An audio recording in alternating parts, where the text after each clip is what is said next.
tere! Täna räägin sulle suhkrust. Mul täna kaamera on teises asendis, et ma harjutan teistmoodi siis rääkimist.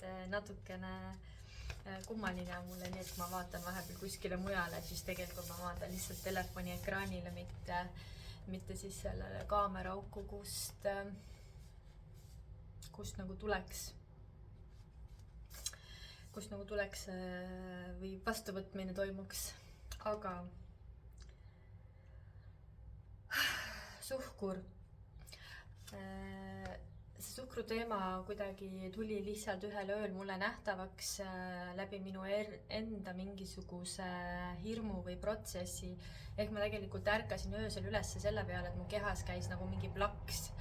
See on selline tunne nagu mingisugune, ma ei tea, lihas katkeb või siuke, et nagu plaks käib. Ma ei oska sulle seda teistmoodi kirjeldada, aga ma siis ärkasin selle heli peale üles ja kogesin meeletut hirmu.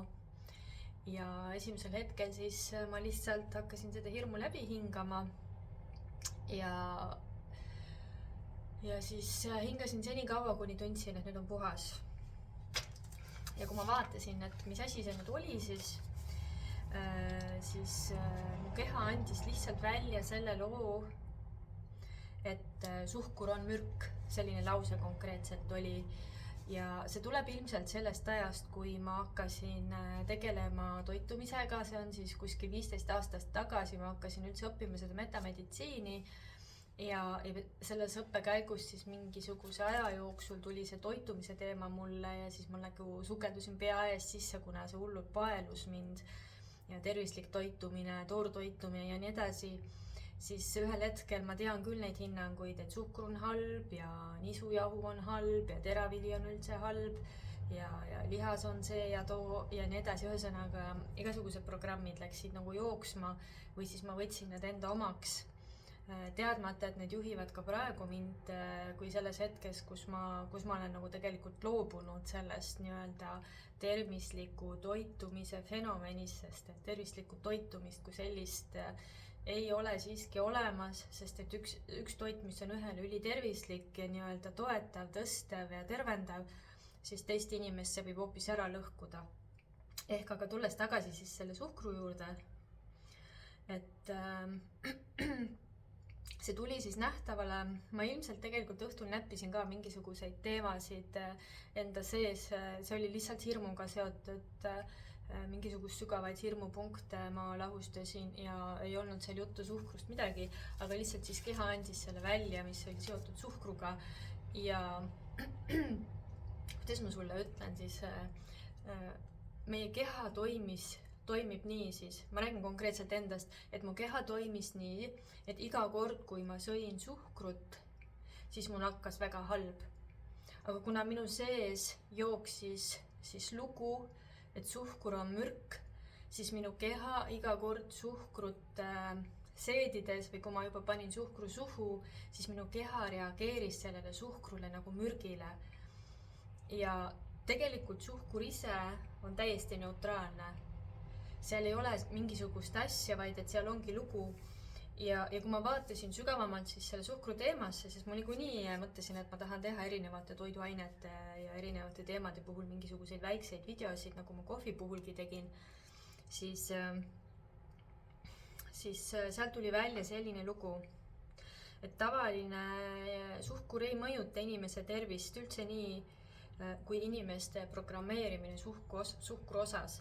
Ehk siis, kui sul on tibakenegi hirmu juba selles, et ma sõin nüüd suhkrut ja see mõjub mulle halvasti, see mõjub mulle seedimisele, ma ei tea, mu veresuhkur tõuseb, see tekitab vähki ja nii edasi, siis sa oled juba selles programmis nii-öelda sees ja sul on vaja tegelikult see hirm ära lahustada, mis selle loo sees on, loo all on. Ja see kuidagi see programmeerimine, mis nagu on tulnud nähtavale, oligi kuidagi tuli sellise infona, et magus elu võrdub surmaga.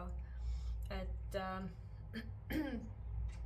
mis tegelikult ei ole üldse tõene, aga see kuidagi käib selle juurde. ja kui ma nagu hakkasin uurima, et mis märk sellega on üldse või kust see tuli üldsegi, sest et ma oma lapsepõlvest ju ma mäletan, et ikka tarvitati suhkrut ja ei olnud üldse nagu väga lugusid, kuigi mingil hetkel ma mäletan mingisuguseid lauseid, et valge suhkur, valge surm, aga ma minu arust olin siis juba, ma ei tea, kas ma olin algkoolis või olin ma põhikoolis, no see ei omagi tähtsust.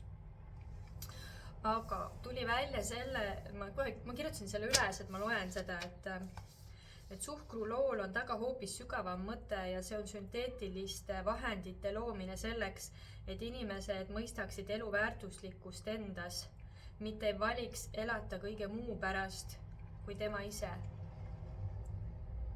Suhkrulool on tagajärjeks vaid haigestumine sellesse, millega hirmu luuakse. Ehk siis konkreetne sõnum sellega on, et asi ei ole suhkrus, asi on minu hirmus elada. Ehk et tunneta, kuula, võib-olla tahad uuesti kuulata, vaata, mis su kehas toimub, sest et see on selline toiduaine siis, et kui suhkruroona vaadata, siis see on, ma vaatan praegu energiat, on totaalselt neutraalne. Et kui on juba valge suhkur, siis ma juba näen, et sinna on juba pandud mingisugused detailid või mingisugused lood külge. Aga kui vaadata päris seda nii-öelda looduslikku varianti või siis, mis on lihtsalt tehtud suhkruks, kristallideks nii-öelda, siis tuleb lihtsalt selline lause, et sa võid süüa nii palju, kui sinu soov on tarbida suhkrut seesmiselt. Et ma saan aru, et kui sul ei ole seda sisemist juhatust, seda tõmmet, et sa tahad süüa kas või seda mingisugust kooki või mingisugust, ma ei tea, paljast suhkrut tavalised inimesed ei tarvita, kuigi ma ei tea, lapsena ma sõin suhkruleiba, aga ikkagi see ei ole paljast suhkur. Et kui sind ei tõmba selle toidu poole, siis ära vali, sest et see ongi see intuitiivne söömine või intuitiivne toitumine, et sa tunned lihtsalt soovi, et sa tahad seda süüa, mingit konkreetset asja ja sa ei anna sellele hinnangut, et see on selline on ju. Ja kui sa selle ära sööd, siis su keha seedib selle ilusti ära, sa naudid seda, sa tunned ennast hästi ja sa võid ilmselt saada ka väga meeldiva toidukogemuse. Aga ma sellega siis lõpetan ja järgmiste kordadeni.